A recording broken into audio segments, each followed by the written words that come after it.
Fala pessoal, seja bem-vindo aí, sejam bem-vindos, né, a mais um episódio aqui do Pílulas da UAB. Hoje o nosso bate-papo ele vai girar sobre o direito penal, são acho que 6 ou 7 questões, não me lembro agora, talvez 8, mas a gente vai conversar aí sobre elas. A gente está batendo um papo sobre o terceiro unificado, ainda lá de 2011, mas tivemos aí já de cara algumas atualizações muito interessantes para você ficar ciente, a mudança de natureza aí de uma ação, beleza? Logo já na primeira questão, a gente já vai bater um papo sobre isso, joia? Então vamos aí direto pro nosso episódio, reiterando o convite, né? Antes de começar a gravação propriamente dita, deixa o teu like, se inscreve aqui no canal, beleza? E reitero para vocês o nosso curso que já está pronto, o link está aqui embaixo na descrição. Esse primeiro curso que está prontinho, ele é sobre direito do trabalho, mas os próximos cursos vão ser penal, né, a nossa matéria aqui,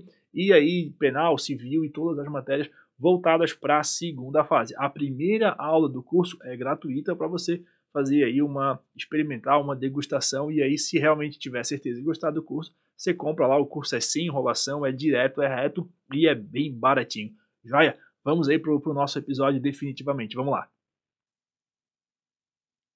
Show de bola, pessoal. Seguindo aqui então para mais um episódio do Pílulas da OAB. Hoje nossas pílulas serão aí voltadas para direito penal, beleza? Vamos lá então, sem muitas delongas, né? Vamos direto aí para o nosso bate-papo, primeirinha questão. Olha só, em 7 de fevereiro de 2010, Ana, utilizando-se de emprego de grave ameaça, constrange seu amigo Lucas, bem-sucedido advogado, com ela a praticar ato libidinoso diverso da conjunção carnal.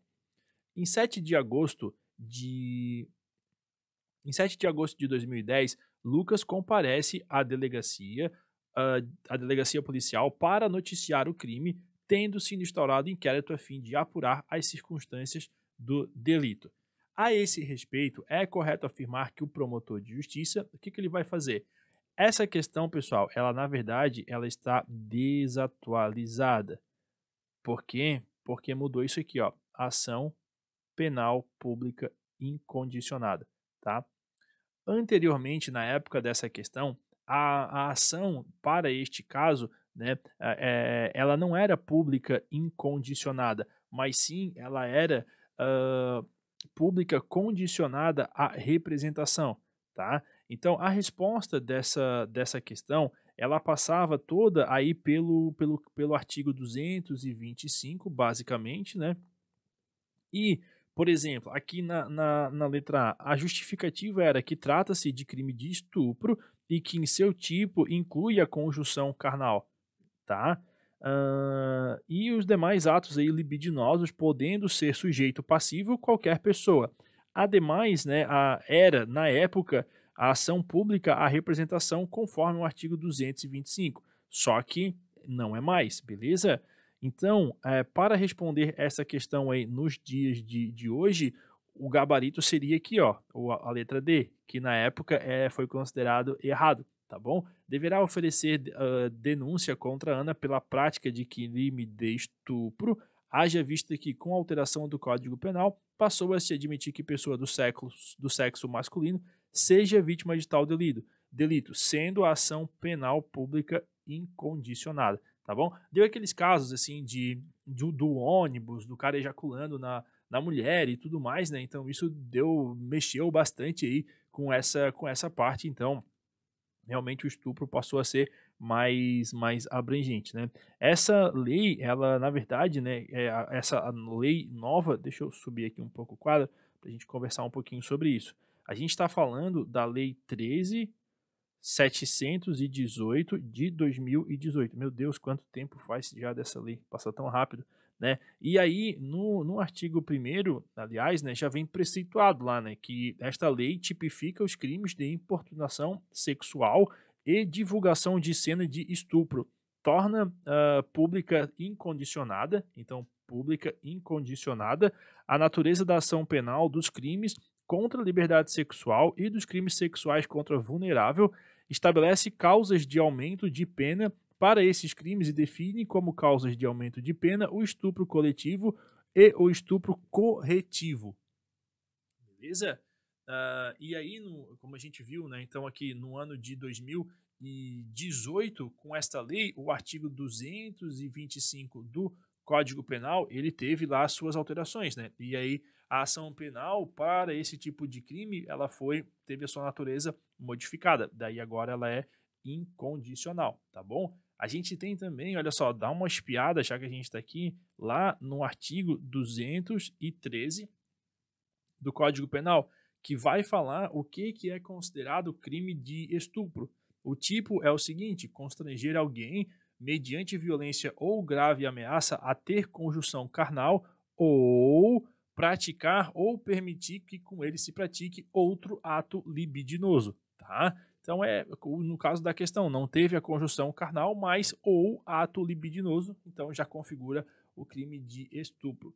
Tem ainda o crime de atentado violento ao pudor, artigo 214 do Código Penal, que previa a figura típica desse delito. Ele foi revogado, né? Então fica esperto, pela lei 12 e 15 de 2009, tá?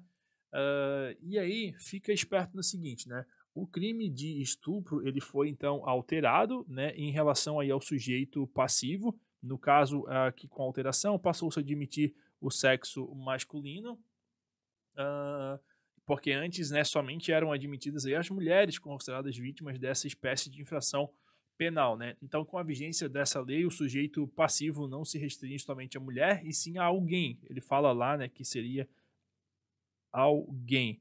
Então, qualquer pessoa se inclui aqui. No caso aí do crime de atentado violento ao pudor previsto no artigo 14, foi então, portanto, aí revogado pela lei 12.015, né? E aí no ano de 2018, a lei 13.708, ela tornou a ação penal para crimes contra a dignidade sexual, ela ficou então pública incondicionada, beleza? Independentemente da idade da vítima, vulnerabilidade ou se o crime foi praticado com ou sem violência, tá bom?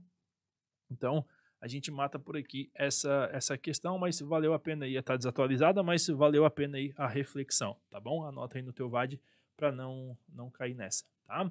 Joinha, opa, vamos lá. A questão número 2, temos o seguinte: ao concluir o curso de engenharia, Arli, visando fazer uma brincadeira, inseriu a caneta, foca nisso, tá? A caneta, em seu diploma, declaração falsa sobre fato juridicamente relevante. A respeito desse ato, é correto afirmar que Arli praticou o crime de falsificação de documento público, praticou o crime de falsidade ideológica, praticou o crime de falsidade de identidade, não praticou crime algum. É a letra D. Por quê? Olha só. Neste caso, a rasura, né, a tentativa à caneta, ela é grosseira. Então, qualquer pessoa aí normal pode notar que se trata mesmo de uma rasura. Além disso, veja, né, fazer uma brincadeira. Então, não teve dolo. Tá? Nesse caso, não teve dolo. E a figura do crime de falsificação não prevê a figura culposa. Então acaba sendo um crime que não existe, na verdade, né? Então ele não praticou crime nenhum, tá? Então, na verdade, aí a atipicidade da conduta se dá com relação à ausência do dolo específico na conduta descrita na questão, e não a ausência de modalidade culposa para o crime, tá? Isso tem os dois lados aí, tem corrente que diz que sim, corrente que diz que não. Fato é que não houve dolo, então não houve crime, tá? Ademais, né, a conduta ali do Arli, ela em nenhum momento ela foi gerada pela quebra de um dever de cuidado. Então não se fala em negligência, não se fala em imprudência ou imperícia, tá? É motivo aí pelo qual é incabível falar sobre conduta culposa.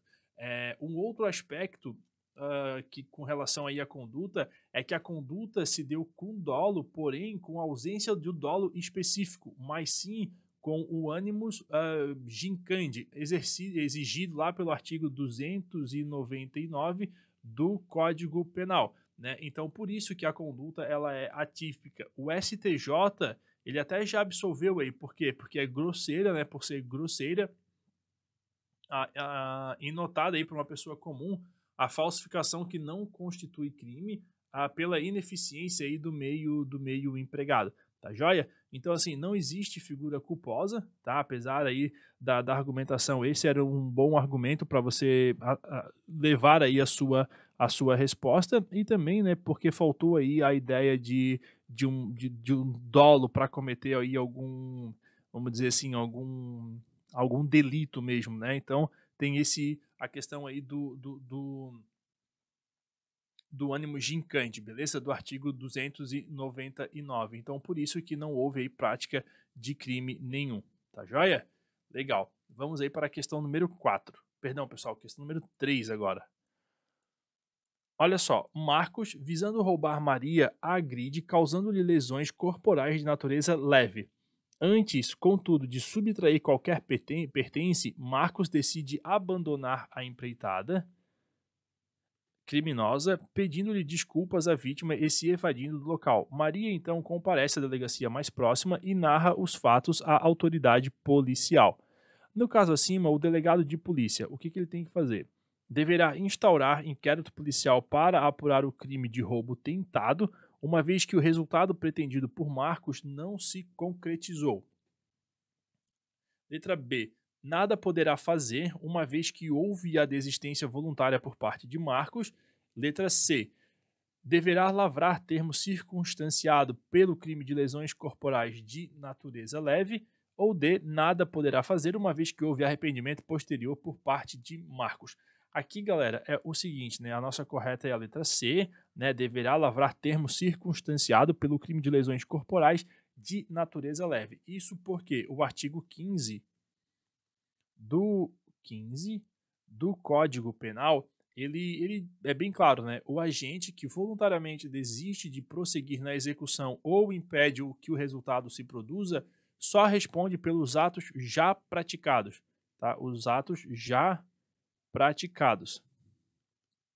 Assim, então, nesse caso, né, o Marcos ali, ele desistiu da ação de cometer o crime de roubo, ele vai responder por aquilo que ele já praticou, né? Ou seja, ali pelas lesões corporais de natureza leve, nos termos aí do artigo 129 caput do Código Penal. Beleza? Joia. A questão número 4, agora sim, a número 4, diz o seguinte, olha só. Tomás decide matar o seu pai, Joaquim. Sabendo-se da intenção de Tomás de executar o genitor, Pedro oferece graciosamente, engraçadinhos, né? Graciosamente carona ao agente até o local em que ocorre o crime. A esse respeito, é correto afirmar o quê? Letra A. O que Pedro, aliás, né? O que Pedro é aqui nesse caso? Coautor do delito, respondendo pelo homicídio agravado por haver sido praticado contra ascendente. Aqui, pessoal, o ascendente ele não é ascendente do Pedro. Então essa questão ela já está errada por isso. E também ele não é coautor, né? Ele vai ser um partícipe, no máximo. Ele não praticou os atos de execução. Então, partícipe do delito, respondendo por homicídio agravado por ter sido contra a ascendente. Então aqui a gente também já elimina essa por ter sido contra a ascendente, tá? Letra C, coautor do delito, respondendo por homicídio sem a incidência da agravante. Até aqui está correto, mas ele não é coautor, tá? E a letra C, letra D, perdão, partícipe do delito, respondendo por homicídio sem a incidência da agravante. Então, essa daqui que é a correta, tá joia? Por quê? Pela teoria restritiva, autor ou coautor é de fato quem pratica o verbo do tipo. Então, matar, traficar, subtrair, executar, violência, constranger, enfim, esse é o coautor ou o autor. O partícipe, no caso, né, do delito, é quem induz, instiga ou auxilia, que foi o caso ali do querido Pedro, né? No caso ali da causa que agrava o crime, ela não se comunica, beleza? Por força aí do artigo 30 do Código Penal, né? Não se comunicam as circunstâncias e as condições de caráter pessoal, salvo quando elementares do crime. Joinha? Legal, né? Beleza, então, pessoal, chegando aí no nosso checkpoint, né, pra gente só dar uma revisada nos assuntos que nos trouxeram até aqui. Então, na primeira questão, a gente viu ali, né, que a questão está desatualizada, fruto aí de uma atualização mesmo, né, a Lei 13.718, lá de 2018, ela tipificou o crime de importunação sexual e também de divulgação de cena de estupro, e aí vieram aí algumas outras caracterizações, tipificações para o crime mesmo, né? Porque hoje não precisa mais da conjunção carnal para poder caracterizar o crime de estupro. Mas o mais importante, além disso, é que a ação, a natureza da ação sofreu também alteração. Ela deixou de ser condicionada à representação e passou a ser incondicionada à pública. Então isso é bastante importante. Um outro assunto que a gente conversou, lembra do menino lá que felizão da vida, porque se formou, ele rasurou o diploma dele com uma caneta? Essa rasura caneta é uma rasura que não tem aí o poder de ludibriar uma pessoa, porque o homem médio, né, vamos dizer assim, o STJ até já absolveu uma pessoa por isso, porque aquela rasura, uma rasura grosseira, né, então não tinha aí o condão, o fito de ludibriar uma pessoa. E ainda, né, a questão trouxe lá, e até reforçando ali no meio ali, pode ser que ficou um pouco embolada a explicação, mas não houve dolo daquela pessoa em fazer aquela rasura, então por isso que não houve crime, né. Foi falado ali a questão de culposo, não culposo, mas não houve, ele não fez aquilo com culpa, ele teve a intenção de fazer aquela rasura, mas não o dolo de praticar crime no caso, né? Então tem só essa questão, uma brincadeira, o ânimo jocandi ali, né? Como pode-se dizer também, beleza? Então no caso ali não houve crime porque foi uma rasura grosseira, não tinha como falsificar daquela forma e ludibriar alguém por aquilo, né? Mais para frente a gente falou ali sobre o moço que foi lá, né, assaltar e praticou a lesão corporal leve, mas ele desistiu no meio do crime e ele não quis mais cometer ali o crime de roubo, e aí ficou aquela questão sobre se ele seria ali, né, investigado ou não, se haveria ou não uma ação penal contra ele, e aí a gente viu que sim, né, ele responderá pelos atos que ele já tinha praticado, ou seja, a lesão corporal leve nos termos do artigo 15 do Código Penal, beleza? Não pela tentativa de roubo, porque ele parou, ele não chegou a tentar o roubo, né? Ele pediu desculpa, deu um joinha e foi embora, mas a moça ficou lá com uma lesãozinha, então por isso ele responde, né? E é isso, foi isso que a gente viu aí até agora. Vamos aí voltar para o nosso episódio e no final a gente bate mais um papo, beleza? Vamos lá. Vamos lá então, questão número 5, já quase acabando já essa parte. Olha só, aqui a gente vai falar de crime de dano. Pedro, não observando o seu dever objetivo de cuidado na condução de uma bike, choca-se com o telefone público e o destrói totalmente. Nesse caso, é correto afirmar que Pedro, no caso de novo, né, deverá ser responsabilizado pelo crime de dano simples, somente, aqui tá errada, né, porque não tem crime no que ele fez, deverá ser responsabilizado pelo crime de dano qualificado, somente, também está errada, deverá ser responsabilizado pelo crime de dano qualificado sem prejuízo da obrigação de reparar o dano, ou ele não será responsabilizado penalmente, tá? Essa é a questão, porque a gente está falando de um fato aí atípico, beleza? E o tipo penal ele não prevê a figura do dano culposo.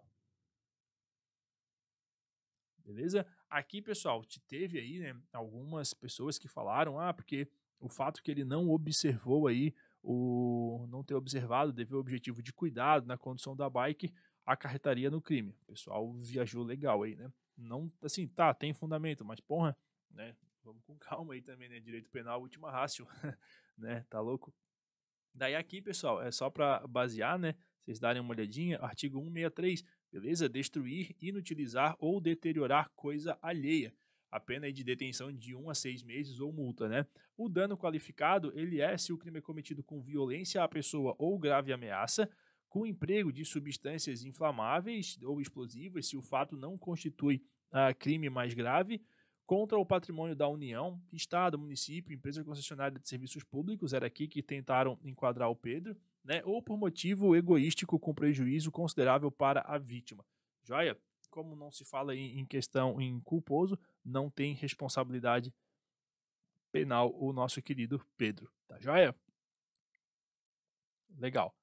Número 6. Número 6 diz o seguinte: Joaquim, desejoso de tirar a vida da própria mãe, acaba causando a morte de uma tia por confundi-la com aquela. Tendo como referência a situação acima, é correto afirmar que Joaquim incorre em erro. Aí são vários erros que a gente tem que saber, de tipo essencial excusável, que seria inevitável, acidental na modalidade erro em persona, de proibição, ou tipo essencial, eu estou com essencial na cabeça, né? Essencial inexcusável, é evitável, beleza? Aqui, para a gente responder essa questão, a nossa correta é aqui, ó, a letra B, tá? Tipo acidental na modalidade erro in persona, joia? E deverá responder pelo crime de homicídio com a incidência da agravante relativa ao crime praticado contra a ascendente, mesmo que a vítima não seja, de fato, sua genitora, joia? Pela intenção mesmo do agente de matar a mamãezinha ali, tá? Então, nesse caso, ocorre aí o erro em persona mesmo, né? Em face do qual o sujeito atinge uma pessoa, supondo que fosse outra pessoa, que seria a pessoa que ela queria de fato matar, né? Então pretende aí atingir uma certa pessoa e acaba errando e acerta a titia. Aí vale a pena a gente trazer aqui para vocês o artigo 20, parágrafo 3º do CP, do Código Penal, que fala que o erro quanto à pessoa contra a qual o crime é praticado não isenta de pena. Beleza? Então não tem aí exclusão de tipicidade do fato neste caso, tá? Aqui, pessoal, vale a pena também a gente trocar uma ideia com vocês no seguinte, olha só, anota aí, tá? O erro de tipo. O erro de tipo é por equivocada percepção da realidade, o sujeito não sabe que realiza aí crime, que realiza as elementares do crime. O erro de proibição O erro de proibição é quando ele não sabe que o ato é um crime, né? Além de não conhecer o caráter ilícito do que faz, beleza? Aí depois a gente tem o quê? A questão ali do essencial, o essensual, né? Aqui no essencial, o erro sobre elemento constitutivo aí do tipo legal. É aquele exemplo clássico que todo mundo dá, né? Que numa caçada ou numa pesca de arpão, o cara acaba atirando numa pessoa que pensa que é um animal, por exemplo, né? Então aí o tipo de erro essencial ele é dividido no que? No inevitável, que foi o que a questão trouxe, lá na letra A, e o evitável, que veio ali na letra D, salvo engano.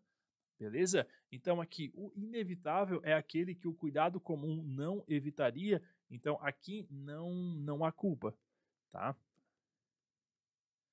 Não há culpa. Beleza?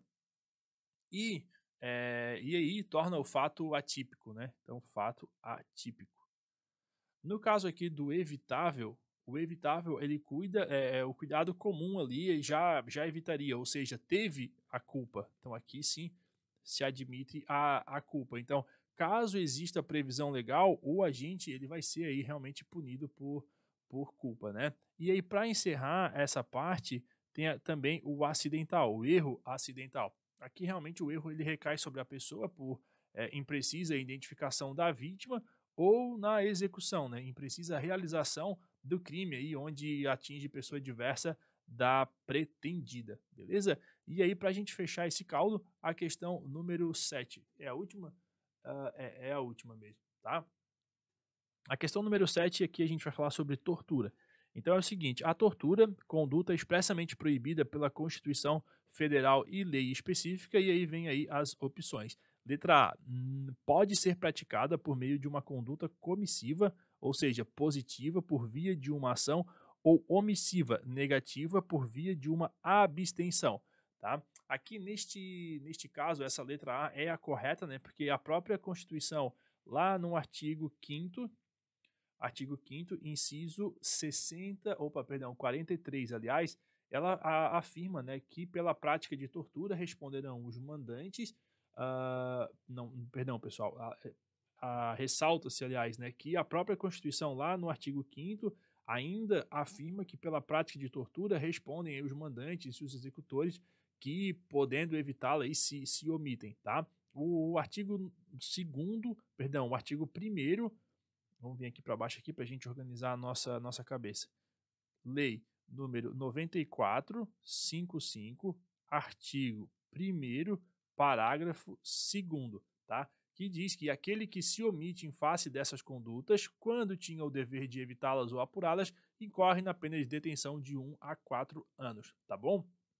Então, aqui a letra A é a nossa opção correta. As outras questões, as outras opções é o seguinte, né? Fala que o crime é inafiançável, imprescritível e insuscetível de graça ou anistia, tá? Aqui sim, agora sim a gente vai falar da Constituição, tá? Aqui é o seguinte, ó, lá no artigo 5º da Constituição, nos incisos 50, perdão, pessoal, inciso 40, 42, fala que a prática do racismo constitui crime inafiançável e imprescritível. O racismo, tá? Não inafiançável e imprescritível, tá? Não a tortura, beleza? E aí sim, lá no artigo agora 43 é que a gente vai falar, a lei considerará crimes inafiançáveis e insuscetíveis de graça ou anistia a prática de tortura, o tráfico ilícito de entorpecentes e drogas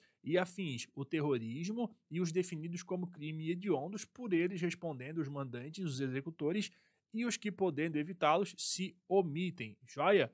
E aí vejam, né? Inafiançável estaria certo. Aqui para tortura, inafiançável, ok. Insuscetível de graça e anistia, ok também. Mas quando a questão fala que é imprescritível, aí ela errou, tá? Aí a questão tá errada, beleza? E só para gente fechar, ainda tem, né, que é ainda lá na Constituição, que é crime inafiançável e imprescritível a ação de grupos armados, civis ou militares contra a ordem constitucional e o Estado democrático de direito, beleza? A letra C é o seguinte, exige na sua configuração que o autor provoque lesões corporais na vítima ao lhe proporcionar sofrimento físico com o emprego de violência. Aqui está errada porque para que a tortura seja configurada, as lesões corporais não são essenciais para o crime, beleza? Porque essa tortura ela pode ser fruto aí de grave ameaça, de violência, né? Ou violência ou grave ameaça, e o resultado pode ser o quê? O sofrimento mental mesmo, psicológico da pessoa, né? E aí o artigo, vamos lá, o artigo 1º, inciso 2º desta lei que a gente está falando aqui, ele fala que o sofrimento tem que ser intenso sob pena de caracterizar o crime de maus tratos, tá? E aí o artigo 1º, inciso 1º, ou o artigo 1º, parágrafo 1º, ele fala aí que o sofrimento não precisa ser intenso, tá? Então, fala lá, né, lá no artigo 1º que constitui o crime de tortura, inciso 2º, submeter a alguém sob sua guarda, poder ou autoridade com emprego de violência ou grave ameaça a intenso sofrimento físico ou mental como forma de aplicar castigo pessoal ou medida de caráter preventivo, tá bom? E a letra D vai falar que, se reconhecida, não implicará o aumento de pena caso seja cometido por agente público. Aqui está errado, né? Aumenta-se a pena de 1/6 até 1/3 se é cometido por agente público, beleza? E é isso aí então, pessoal. Chegamos ao final de mais um episódio. Vamos dar aquela recapitulada rapidinha antes da gente dar tchau. Vamos lá? A gente viu, né, no comecinho dessa segunda parte sobre o partícipe, né, o moço que deu a carona graciosamente lá pro amigão dele matar o pai dele, Suavão, né, a parceria dos dois ali. Esse moço que deu a carona, ele não foi um coautor porque ele não praticou o verbo. Ele não matou, ele não torturou, ele não fez nada, né? Ele só auxiliou, e aí pelo auxílio ele foi um partícipe, né? E a questão cobrou ali, fez um trocadilho sobre a condição de agravante, né? De ter ali a questão de ser pai ou não, né? E aí pai do outro rapaz, se alcançava esse partícipe, e não alcança. Isso está lá no artigo 30 do Código Penal, né? Essa questão não alcança o partícipe, né? Não se comunicam, na verdade, essa circunstância. Então, ele é partícipe e vai responder por isso na forma simples. Ele não tem essa agravante que cabe somente ao filho que matou o papaizinho lá, né? Isso não é só a um, beleza? A gente falou ainda sobre o acidente de bicicleta, lembra que o menino lá bateu no orelhão lá e danificou o orelhão, se ele seria imputado aí de alguma forma criminalmente, e não houve crime nisso, né? Então é um fato atípico, foi uma questão culposa, um acidente, então não a questão tentou fazer contigo ali uma caracterização lá do artigo 163, salvo engano, sobre o dano no patrimônio público e tudo mais. Só que não houve dolo, né? Então, e como a figura não prevê ali a figura, o tipo não prevê a figura culposa, então realmente não houve crime, ele não vai responder criminalmente por isso, beleza? Mais para frente a gente viu ali mais um crime contra um familiar, agora contra a mãe, e aí o moço matou a titia, né? Foi uma questão de erro em persona. E aí, nesse caso, essa pessoa acusada, ela vai responder como se tivesse matado a mãe, porque era a intenção dela, e aí se aplica as agravantes por crime contra a ascendente. Joia? Mais para frente, aí no finalzinho, a gente falou sobre a tortura. E aí, falou ali que a tortura era imprescritível e tudo mais, só que a Constituição, ela prevê alguns crimes imprescritíveis, só que dentro desses crimes imprescritíveis não está a tortura, tá bom? E aí, a gente tem, né, como crime inafiançável e imprescritível, por exemplo, o racismo, que está descrito bem pertinho da tortura. A tortura, ela é inafiançável e insuscetível de graça ou anistia. Cuidado para não confundir isso. E também é imprescritível a ação de grupos armados, beleza? Ainda falando sobre tortura, mais ali pro finalzinho, tem duas questões, né? O crime de tortura, ele exige ou ele não exige ele exige ou não exige ali me fugiu o termo aqui agora, a o emprego de violência com mais intensidade, né? Então tem dois casos, né? O artigo 1º da lei, ele fala, né, que constitui ali o crime de tortura constranger alguém com emprego de violência ou grave ameaça, causando o sofrimento físico ou mental. Neste caso, não precisa infligir ali a dor intensa, a violência intensa, né? Mas isso é o inciso 1º do artigo 1º. Mas no caso do inciso 2º, aí sim, o próprio tipo ali já traz, né, que é necessário sim o emprego de grave ameaça, intenso sofrimento físico, né? Então, submeter alguém sob sua guarda, poder ou autoridade com emprego de violência ou grave ameaça a intenso sofrimento. Aí sim, no inciso 2º se exige o intenso sofrimento, porque se não tiver o intenso sofrimento, essa pessoa ela pode ser incriminada somente ali nos crimes de maltrato, né, de maus tratos, ao invés da tortura por falta desse elemento ali do intenso sofrimento. Joia? Então, com esse assunto leve, a gente termina aqui o nosso episódio e reitero o pedido aqui para você dar o seu like e se inscreve aqui, porque a gente vai lançar vídeos aí semanalmente, 2 ou 3 vídeos por semana, e aí você vai ativa o sininho, recebe lá as notificações e fica sempre com a gente aqui, beleza? Grande abraço e até mais. Tchau, tchau.